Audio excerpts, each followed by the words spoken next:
Como a gente sempre faz com séries que lançam episódios semanais, hoje é o último episódio de WandaVision, então eu vou fazer os meus comentários, minhas primeiras impressões nesse vídeo, e hoje à noite, às 9 da noite aqui no canal, a gente vai ter uma live, eu, o Gui aqui do canal e o Marquinhos da Oficina Geek, para debater tudo sobre WandaVision, sobre toda a temporada, sobre teorias, sobre o futuro da Marvel, e eu convido vocês para participarem com a gente e poder trocar essa ideia hoje às 9 da noite.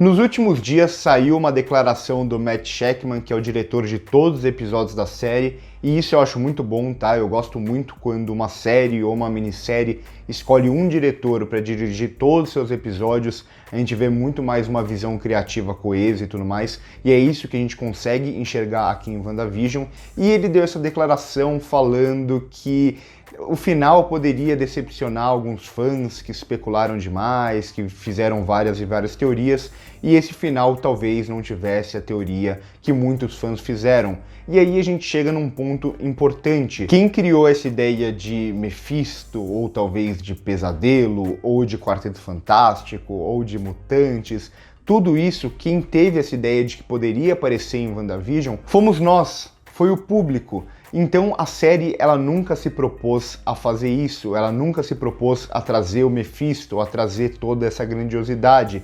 A série sempre se propôs a ser uma série sobre o luto da Wanda e como ela lida com esse luto. E isso eu acho que é muito importante, a gente não pode colocar as nossas expectativas à frente daquilo que a série se propôs a fazer. Então a gente criticar esse episódio, criticar essa finalização por não trazer aquelas teorias que a gente especulou, aí eu acho que o problema é muito mais nosso do que da série em si. E eu tô falando isso justamente porque quando a gente assiste o episódio a gente vê que não tem tudo isso, e eu acho que já estava começando a ficar mais claro que não teria Mephisto e essas teorias todas no episódio passado, e aqui nem faria muito sentido trazer esses elementos no último minuto, no último episódio. Então a série ela se mantém nesse último episódio fiel a tudo aquilo que ela propôs desde o começo. É a Wanda terminando de lidar com o luto dela, e a gente vê todo esse arco da personagem, como esse arco tem uma certa oscilação, o que ela fez para criar todo aquele Rex, como ela criou aquilo, como ela lidou com tudo ali dentro, como ela lidou com quem tentou impedir ela de continuar construindo aquilo, até que nesse episódio final ela finalmente vai conseguir terminar, digamos assim, de lidar com o luto dela, ou aceitar as perdas que ela teve durante toda a vida. Então é um episódio fiel àquilo que foi WandaVision desde o começo. Ainda que eu acho que tem alguns problemas nesse último episódio, alguns problemas até de direção, alguns problemas visuais, até como o CGI é construído aqui. Em alguns momentos o CGI para mim não funcionou, mas no geral eu acho que é um episódio que funciona como fechamento. Muita gente do público pode achar ele extremamente anticlimático. Eu entendo porque foi muita expectativa colocada, foram muitas teorias criadas, mas aí a gente volta mais uma vez. Teorias versus aquilo que a série se propôs. Então eu vou passar aqui mais ou menos por alguns eventos mais importantes do episódio, até porque eu acho ele meio autoexplicativo, não tem nada muito aqui o que decifrar, e até em relação a easter eggs eu pelo menos não peguei nenhum muito grandioso aqui. Deixo abertos os comentários para vocês comentarem se eu deixar passar alguma coisa. Então a gente começa o episódio aqui justamente como terminou o episódio passado, com a Agatha e a Wanda prestes a entrar nesse combate que vai durar por quase todo o episódio. E o episódio, apesar de ter esse grande combate que dura por muito tempo, ele faz algo interessante, que é dentro desse combate estabelecer diferentes linhas. Então esse combate ele nunca vai ficar exatamente sendo a mesma coisa por muito tempo. Então vai ter dentro dele mudanças de ambientação, mudanças na forma como a direção vai agir e diálogos no meio desse combate também, que vai trazer novas informações e vai estar sempre mudando essa luta entre as duas, mudando justamente o conhecimento que a gente vai ter sobre tudo aquilo que está acontecendo. Nesse mesmo momento inicial chega o outro Visão Branco, que como eu disse no episódio passado, a forma como ele foi apresentado sugeria uma certa vilania, mas mas como a gente sabe dos quadrinhos, esse Visão Branco ele não é um vilão, ele é só um Visão sem humanidade, digamos assim, e aí a gente vai ter o que a gente já esperava também, essa luta entre os dois Visões, e não vai ter o que muita gente especulou de um entrando dentro do outro e formando um só, mas ao mesmo tempo meio que vai. Além disso, logo nesse começo a gente vai ter já as outras duas linhas narrativas do episódio, a primeira bem curta, que é a do agente Wu ali fora, pegando o celular, meio que se desvencilhando, mas ela não vai ter tanta importância pro episódio, e a outra vai ser a da Photon. Agora eu vou chamar de Photon, vocês acham que ela vai ser realmente a Photon ou ela vai adotar outro nome aqui, mas enfim, da Monica Rambeau ali com o que a gente pensava ser o Pietro, que a gente descobre que era o Ralph Bonner, que era apenas um morador local que não era manipulado pela Wanda por causa de um colar que a Agatha tinha dado para ele, justamente para ele fazer essa função de Pietro, de irmão da Wanda. Eu sei que muita gente gostou disso, já tinha muita gente especulando a possibilidade dele ser só um easter egg, de usar o mesmo ator, porque era o personagem lá nos X-Men da Fox, mas eu confesso que isso talvez tenha sido o ponto que eu menos gostei em todo o episódio. Tudo bem, eu entendo a brincadeira, só que eu acho que com tantas as possibilidades que a Marvel tem no seu universo, usar o mesmo ator só pra fazer uma piadinha, eu acho um pouco pobre. Mas enfim, isso eu acho que é um negócio meu, porque como eu vi, a maioria dos fãs gostaram dessa ideia, muita gente já estava comentando aqui no canal sobre essa possibilidade, e eu vi que muita gente ficou feliz com a possibilidade de ser só um easter egg. Em seguida, a gente tem a confirmação de que aquele livro era mesmo o Darkhold, o livro dos condenados, e a Agatha fala também sobre o fato de ser a Feiticeira Escarlate, ela não nascer assim, mas ela ser forjada e que ela tem mais poder do que o Mago Supremo. E quem que seria o Mago Supremo dentro desse universo? Alguém que a gente já conhece? A Anciã, por exemplo? Ou o Doutor Estranho agora? Ou alguém que está por vir? Então eu acho que a série se fecha aqui, mas ela principalmente no final vai deixar algumas pontas soltas para o restante do universo, e isso eu acho bom, porque você fecha a história, você fecha o seu arco, mas ao mesmo tempo WandaVision pertence ao universo Marvel. Em seguida, a Agatha meio que liberta todos ali de Westview, que começam a voltar a ser eles mesmos e cobrar a Wanda por tudo que ela fez com eles. E em seguida, a Wanda libera eles para sair do domo e ao mesmo tempo ela percebe que ela fazendo isso, ela tá perdendo Visão e os filhos dela, e é nesse momento também que a gente vai ter os carros da SWORD entrando ali no domo, então serve até como uma certa desculpa pra gente colocar a SWORD ali dentro, mas também coloca a Wanda naquela perspectiva dela olhar tudo aquilo que ela fez até então e ela ter que tomar uma decisão a partir daquilo. Eu vou continuar vivendo na minha realidade perfeita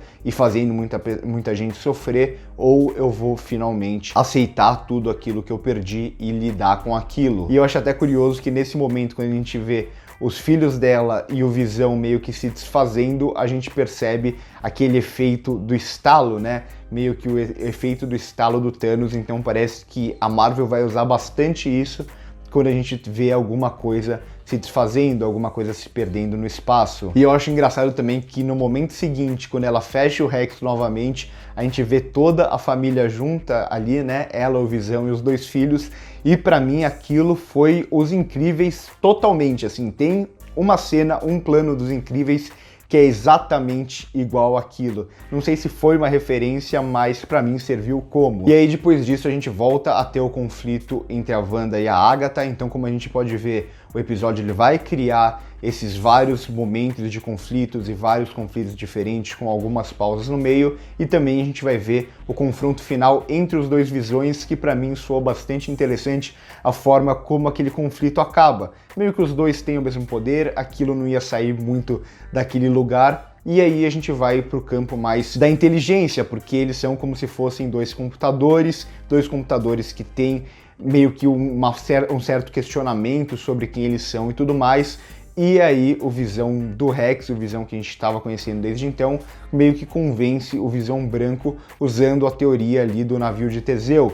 Ele veio para destruir o outro Visão, Mas quem é o Visão, na verdade, se nenhum dos dois são realmente o Visão? Ele foi construído do zero pela Wanda, ele não tem nenhuma parte do Visão original. Ao mesmo tempo, o outro tem todas as partes do Visão original, tem as memórias ali em algum lugar, mas não tem a joia. Então, algum dos dois é o Visão, nenhum dos dois é o Visão, ou os dois ao mesmo tempo são o Visão. Então, eu gostei de como eles trazem essa questão mais cerebral para ser a questão central na disputa entre esses dois computadores. Achei muito inteligente, foi para mim talvez o momento que eu mais gostei de todo o episódio. E ao mesmo tempo isso abre um caminho, uma possibilidade, a partir do momento em que o Visão Branco consegue lembrar com a ajuda do outro todos os eventos que o Visão viveu, o Visão que a gente conhecia antes no universo, a gente abre a possibilidade desse Visão Branco em algum momento voltar a ser o Visão. Um Visão, pelo menos ali como o parceiro da Wanda, alguém com alguma humanidade, e isso vai ficar lógico para os próximos filmes. Em seguida, a gente vê a Mônica agindo como Photon, parando ali os tiros, e aí as duas crianças tirando todas as armas e paralisando todos os agentes ali da SWORD. A gente vê de volta também a nossa querida Darcy tendo um último suspiro ali no episódio para fazer alguma coisa, só para a série falar que não tinha esquecido totalmente dela, e ela chegando ali com o carrinho que ela estava dirigindo nos outros episódios para prender o Hayward dentro do carro. Então a gente vê, como eu já tinha falado no episódio passado, acho que já tinha ficado pelo menos para mim meio claro, o Hayward ele surgia mesmo como o vilão, como um dos vilões, né, dessa série, já que a gente tem mesmo a Agatha como uma grande vilã da série. A série não tenta trazer uma redenção para ela como eu esperava.